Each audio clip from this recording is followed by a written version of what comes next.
ሊቀ ብርሃናት ቆሞስ አባ ይባቤ በላይ ትናንት ሰኔ 13 2017 ዓ.ም ጠዋት 2 ሰዓት አካባቢ ያገዛዙ ኃይሎች ማፈናቸው ተገለጸ። የአማራ ፋኖ ብሔራዊ ኃይል ጎንደር ቀጠና አንድ ፌሳር ሙሉ ያገዛዙ ጥምር ኃይል በጎንደሬው በጋሻው ክፍለ ጦር ጀግኖች መወገዱ ተገለጸ። ራያ ቆቦ ላይ በተደረገው ውጊያ ከ100 በላይ የጠላት ኃይል ሙትና ቁስለኛ የተደረገ ሲሆን የሚኒሻ ጠርናፊውን ጨምሮ ተወግደዋል። ሰላም ጤና ይስጥልኝ የተከበራችሁና የተወደዳችሁ አድማጭ ተመልካቾቻችን እነዚህንና ሌሎችን ዝርዝር መረጃዎች ይዘናል። አብራችሁን ቆዩ። ቻናሉን ሰብስክራይብ፣ ላይክ፣ ሼር በማድረግ እንድትወዳጁ እያሳሰብን ወደ ዝርዝር መረጃዎች አለፍን። ሊቀ ብርሃናት ቆሞስ አባ ይባቤ በላይ ትናንት ሰኔ 13 ቀን 2017 ዓ.ም ወደ ከጠዋቱ 2 ሰዓት አካባቢ ያገዛዙ ኃይሎች ማፈናቸው ተገለጸ።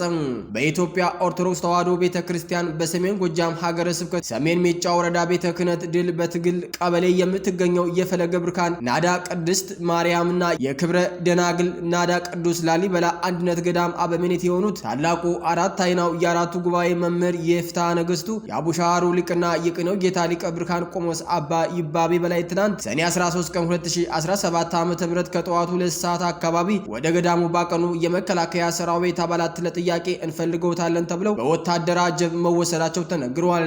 የአይን ምስክሮች እንደተናገሩት ከሆነ መጀመሪያ ለአንዳንድ ጥያቄ እንፈልገውታለን ብለው ወደ ቢኮሎ አባይ መወሰዳቸውንና በዚያም አርበኛ ዘመነ ካሴን ካለበት ፈልገው ካላመጡ አንለቀውትም በማለት በዚያው አውሏቸው በመቀጠልም ከቢኮሎ አባይ አዙረው ወደ ዱር ቤቴ መወሰዳቸውንና በዚያም መንፈሳዊ ልጅ ሆነውና አርበኛ ዘመነ ካሴን ይውለዱ ሲሏቸው ውለው አመሻሽ ላይ ወደ ባህር ዳር አምጥተው ባህር ዳር በመከላከያ ካምፕ መኮድ ውስጥ እንዳሰሯቸው ተሰምቷል። በተያያዘ ዜና በጎጃም ቀጠና የአንደኛ ክፍለ ጦር የጣናው መብረቅ ብርጌድ ልዩ ስሙ ሀበሽማል የተባለ ቦታ ላይ በደፈጣ ጠላት ላይ መብረቃዊ ጥቃት በመፈጸም 7 ሙትና 5 ቁስለኛ በማድረግ ጠላት ላይ ሰብአዊና ቁሳዊ ኪሳራ ማድረስ ችለዋል። በተያያዘም ዛሬም ስቦ ማስከዳቱ እንደቀጠለ ነው ያሉት የመረጃ ምንጮች የአማራ ፋኖ ብሔራዊ ኃይል በጎጃም ቀጠና አንደኛ ክፍለ ጦር ባህር ዳር ብርጌድ በብርጌዱ ቃኝና መሐንዲስ አባላት ድጋፍና ክትትል 5 አድማ ብተና አንድ የመከላከያ አባል የኦሮሞ ተወላጅ ማስከዳት ተችሏል ተብሏል። የጠላትን ኃይል ከርተው ፋኖን የተቀላቀሉበት የአድማ ብተና አባላት እንደሚናገሩት ወደ አድማ ብተና የገባንበት ዋነኛ ምክንያት እኛ አማራዎች መጀመሪያም ቢሆን ስልጠና ተቋም ስንገባ የራሳችን ወገን ፋኖን ለመውጋት ሳይሆን በጠላት በጀትና ረሽን ሰልጥንና ትጥቃችንን ከጠላት ታጥቀን ለመውጣት ነው በማለት ገልጸዋል። አማራው ሴራውን የተረዱ የምርኮኛው መከላከያ አባላት ወገናችንን አንዋጋም በማለት ከ71ኛ ክፍለ ጦር የትኗ ካምፕ ጥቁር ክላሽ ከነሙሉ ተተኳሽ በመያዝ የአማራ ፋኖ ብሔራዊ ኃይል በጎጃም ቀጠና የአዲስ ዓለማየሁ 7ኛ ክፍለ ጦር አዋበል መብረቁ ብርጌድን ተቀላቅለዋል። ከተቀላቀሉት የአድማ ብተና አካላት ተሻገር የተባለ የደቡብ ጎንደር ተወላጅ አማራ በደጀን ወረዳ ጉባኤ ከተማ አድማ ብተና በአባልነት ቆይቶ አገዛዙን በአማራ ሕዝብ ላይ እያካሄደ ያለውን ዘር ተኮር ጭፍጨፋ በመረዳት ክላሽ ከነሙሉ ትጥቁ ይዞ የአማራ ፋኖ ብሔራዊ ኃይል በጎጃም ቀጠና 8ኛ በላይ ዘለቀ ክፍለ ጦር ዛምብርሃ ብርጌድን ተቀላቅሏል።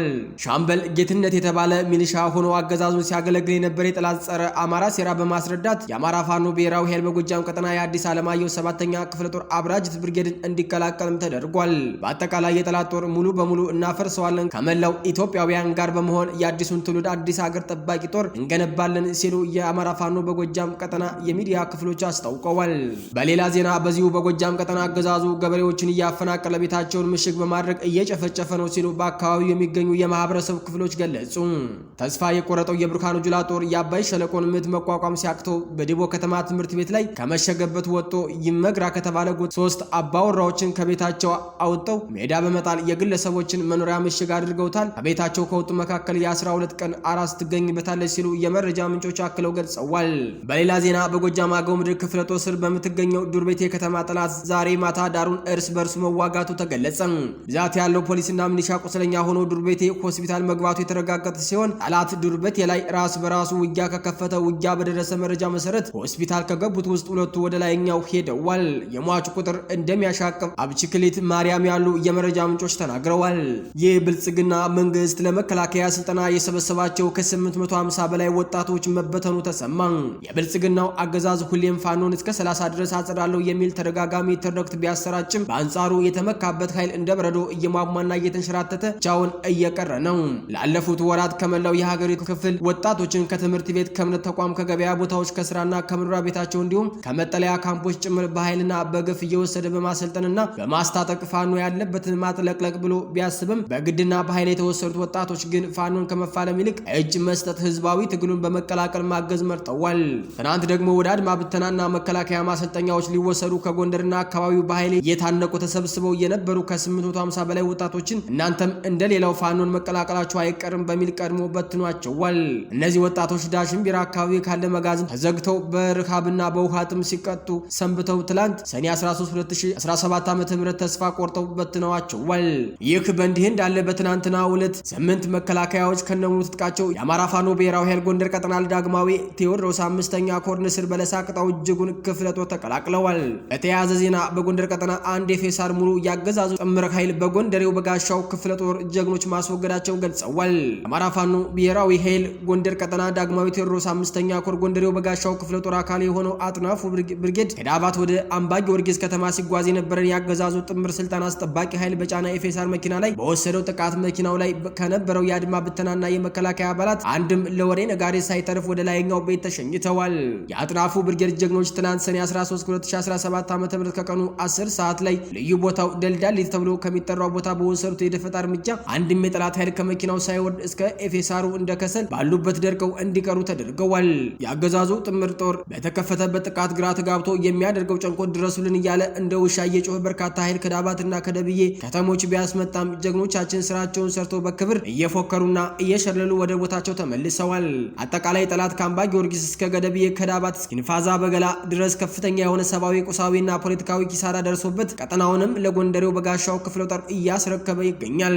የአገዛዙ አሽከሮችን ትጥቅም ስንቅም እየሰጠን እንዴት በፋኖ ትሸነፋላችሁ በማለት ሰሞኑን አመራሮችን ጠራርጎ እያሰረና እያስፈራራ ሲሆን ከተቀፈደዱት መካከል የኪንፋዝ በገላ ወረዳ አመራሮች ማለትም አቶ ካሳው ወረዳው ዋና አስተዳዳሪ፣ አቶ ተስፋዬ የወረዳው የብልጽግና ኃላፊ፣ ወይዘሮ እህተ የወረዳው አደረጃጀት ኃላፊና አቶ ካባው የፖለቲካ ዘርፍ ኃላፊው ይገኙበታል ሲል የአማራ ፋኖ ብሔራዊ ኃይል ጎንደር ቀጠና ዳግማዊ ቴዎድሮስ 5ኛ ኮር የጎንደሬው በጋሻው ክፍለ ጦር ህዝብ ግንኙነት ኃላፊ አርበኛ ታድሎ ደሴ ገልጿል። በራያ ቆቦ ላይ በተደረገው ውጊያ ከ100 በላይ የጠላት ኃይል ሙትና ቁስለኛ ተደረገ። በአማራ ፋኖ ብሔራዊ ኃይል ምስራቅ አማራ ኮር 2 ዞብላምባ ክፍለ ጦር ሰኔ 13 2017 ዓ.ም ከንጋት 1 ሰዓት ጀምሮ በዋለው ውጊያ በ3 ግንባሮች ማለትም በራያ ቆቦ ሆርማት እስከ አራዱም ጥቁር አስፋልት 1ኛ ሻለቃና 2ኛ ሻለቃ ዲሽቃ ምድብተኛ እንዲሁም የክፍለ ጦሩ ቃኜ በጋራ ከፈንቴ ኪዳነ ምህረት እስከ ቀመሌ ተክለ ሃይማኖትና 4ኛ በረኛው ሻለቃ ተኩለሽ ዙሪያ በአጠቃላይ ከ100 በላይ ዙፋን ጠባቂ ሰራዊት በማስወገድ ታላቅ ጀብድ በመፈጸም ድል ተጎናጽፈዋል። በተጋድሎ ጠላት ሆርማት እና አዲሱ ሰፈር እስከ ፈንቴ ኪዳነ ምህረት ድረስ ባለ ግንባር ከ90 በላይ ሙትና ቁስለኛ የሆነ ሲሆን በ4 ፓትሮል እና በአንድ ወራል አስከሬን ቁስለኛውን ሲያመላልስ ውሏል። በሌላኛው ግንባር በቀመሌ ከ40 በላይ ዙፋን ጠባቂ ሰራዊት ሙትና ቁስለኛ ሲሆን እየተዛዘረ ወደ ቆቦ ከተማና ሆርማት የጠላት ካምፕ ፈርጥጧል። በሶስተኛው ግንባር ተኩሎች ከተማ 4ኛ በረኛው ሻለቃ 1 ሻምበል ዲሽቃ ምድብተኛ 8 በማስወገድ 9ን በማቁሰል የጠላትን ምሽግ ጭምር በማስለቀቅ ታላቅ ድል ተጎናጽፏል። በዚህ ከባድ ትንቅንቅ ተጋድሎ በ3 ግንባሮች በአጠቃላይ ከ100 በላይ የጠላት ኃይል የተወገደ እና የቆሰለ ሲሆን የፋኖን ምት መቋቋም አቅቶት በመሸሽ ላይ የነበረው የጠላት ኃይል እና ተጠባቂው ኃይል አትሽሽ ተዋጋ አልዋጋም በሚል ንትርክ ምክንያት ከ5 ደቂቃ በላይ ጨበጣ ውጊያ በማድረግ በርካቶች ሙትና ቁስለኛ ሆነዋል ሲል የአማራ ፋኖ ብሔራዊ ኃይል በወሎ ህዝብ ግንኙነት መምሪያ አስታውቋል። አክለውም ከወሎ ሳንወጣ የአማራ ፋኖ ብሔራዊ ኃይል ወሎ ቀጠና በኩልመስ አንጎት ቀጠና በተደረገ የደፈጣ ጥቃት አንዲት የብልጽግና ቀንደኛ ባለስልጣንን ጨምሮ ከ4 በላይ ያገዛዙ ሚሊሻ አባላት ሲወገዱ 3ቱ መቁሰላቸው ተገልጿል። የአማራ ፋኖ ብሔራዊ ኃይል ወሎ ቤት አማራ ላስታ ሳምኖ ኮር ተከዜ ክፍለ ጦር 2ኛ ሻለቃ ቃኞች ባደረጉት የደፈጣ ጥቃት ባገዛዙ የሚሊሻ አባላትና የራስ አንጎት ወረዳ የብልጽግና ባለስልጣናት ላይ ከባድ ሰብአዊና ቁሳዊ ኪሳራ ደርሷል። በላስታ ጀነራል አሳምነው ጽጌ ኮር ስር የሚገኘው ተከዜ ክፍለ ጦር የደፈጣ ጥቃት በአበብቶቹ 2ኛ ሻለቃ ቃኞች ሰኔ 13 2017 ዓ.ም ራስ አንጎት ወረዳ አሁን ተገኝ ልዩ ስሙ ባባሳት ከምትባል ቦታ ደፈጣ በመያዝ ከረፋዱ 3 ሰዓት እስከ 4 ሰዓት ለ1 ሰዓት በወሰደ ጥቃት አንድ ሴት የወረዳ ቀንደኛ የብልጽግና ባለስልጣንን ጨምሮ ከ4 በላይ ያገዛዙ ዙፋን አስጠባቂ የሚሊሻ አባላት ተወግደዋል። የአማራ ፋኖ ብሔራዊ ኃይል በወሎ ቀጠና ከላስታ ሳምኖ ኮር የተሰጠ ጥብቅ ማስጠንቀቂያ። በላስታ ቅዱስ ላሊበላ ከተማ ባገዛዙ ወዳደር ካድሬዎች ለጫራታ የቀረቡ የህዝብ መሬቶችን በማንኛውም ባለሀብት እንዳይገዛ አስጠነቀቀ። የአማራ ህዝብ እንደ ህዝብ የተጋረጠበትን የህልውና አደጋ ለመቀልበስ በቁርጥ ቀን ልጆቹ ዱር ቤቴ ብለው እየታገሉ ባሉበት የእናት ሆድ ዥንጉርጉር እንዲለው አንዱ ለፍቶ አዳሪ ሌላኛው ቀልቶ አዳሪ ሆኖባት የብልጽግና የጭንገረዶች የባንዳነት ጥግ ማሳያዎች እናቱን ለምትታረድበት፣ እህቱን ለምትደፈርበት፣ ወንድሙ ለሚገደልበት የጥይት መግዣ ይህንን ለሚያስፈጽሙ ባንዳዎች ደሞዝና አበል ክፍያ የሚውል በጀት አገዛዙ በልቶ የጨረሰ ቢሆንም ይህንን መተኪያ የሚሆን ላስታ ቅዱስ ላሊበላ ከተማ ላይ የወጣቶችና የህዝብ ንብረቶች የሆኑትን 3 መሬቶች በብልጽግና መራሽ ወደ አማራ የትሮይ ፈረሶች ለጫራታ ቀርበዋል። የላስታ ቅዱስ ላሊበላ ከተማ መዘጋጃ ኃላፊ በአቶ መሳይ ወዳጀ ቀጭን ትዕዛዝ ባለሙያዎችን በማስፈራራት ጫራታው በአንድ ቀን እንዲፈጸም ባይፈጸም ከእናንተ ራስ አልወርድም ብሎ በማስፈራራቱ ጫራታው እንዲለጠፍ ተደርጓል። ለጫራታ የወጡ ቦታዎች አንደኛ ወርቅ ድንጋይ ከበላይ አከለ ቤት አካባቢ፣ ሁለተኛ ወርቅ ድንጋይ ካቡች ተላ ወፍጮ በላይ የወጣቶች መዝናኛ ካፌ የነበረ አሁን ለድርጅት በሚል ጫራታ የወጣ፣ ሶስተኛ ከቅዱስ ላሊበላ አንደኛ ደረጃ ትምህርት ቤት ፊት ለፊት ለወጣቶች መዝናኛ ተጀምሮ የነበረ ህንፃ በጥራት ጉድለት ግንባታው የፈረሰ አሁን ላይ ለሆዳም ካርዲ አበል ለማድረግ ጫራታ የወጣ ሲሆን ማንኛውም ባለሀብት በማወቅም ይሁን ባለማወቅ በጫራታው እንዳይሳተፍና እንዳይገዛ ከዛ ውጭ በጫራታው ላይ አሸናፊ ሆኖ የገዛውን ብቻ ሳይሆን የጫራታ ሰነድ የሚገዛ ግለሰብም ጭምር ስም ዝርዝር ስለሚደርሰን በየትኛውም አጋጣሚ የብልጽግና መራሹ አገዛዝ ደጋፊ የፋኖን ትግል አደናቃፊ መሆናችሁን በማወቅ ለወደፊት በሚከሰቱ ሁነቶች ኃላፊነት የማንወስድ መሆኑን እና የመዘጋጃ ኃላፊ የሆኑት አቶ መሳይ ወዳጀ ከዚህ በፊት በባንዳነት ተግባሩ የሚታወቅና ለኦህዴድ ብልጽግና ገረድ ሆኖ በለየለት መልኩ እያገለገለ በመሆኑ እነዚህ ረጃጅም የጥፋት ልጆች እንዲሰበሰቡ ጥብቅ ማስጠንቀቂያ እናስተላልፋለን። መዳረሻው ድልና ነጻነት የሆነው የአማራ ህዝብ የህልውና ተጋድሎ ተጠናክሮ ይቀጥላል ሲል የአማራ ፋኖ ብሔራዊ ኃይል ወሎ ቤት አማራ ላስታሳምነው ከወደ ህዝብ ግንኙነት ኃላፊ ፋኖ ቢሆን ቢያበይን አስታውቋል። የተከበራችሁና የተወደዳችሁ አድማጭ ተመልካቾቻችን የዕለቱ አበይት ክስተቶች እስካሁኖቹ ነበሩ። ቻናሉን ሰብስክራይብ፣ ላይክ፣ ሼር በማድረግ እንድትከታተሉን በሌላ የዜና ሰዓት እስከምንገናኝ ጤና ይስጥልኝ።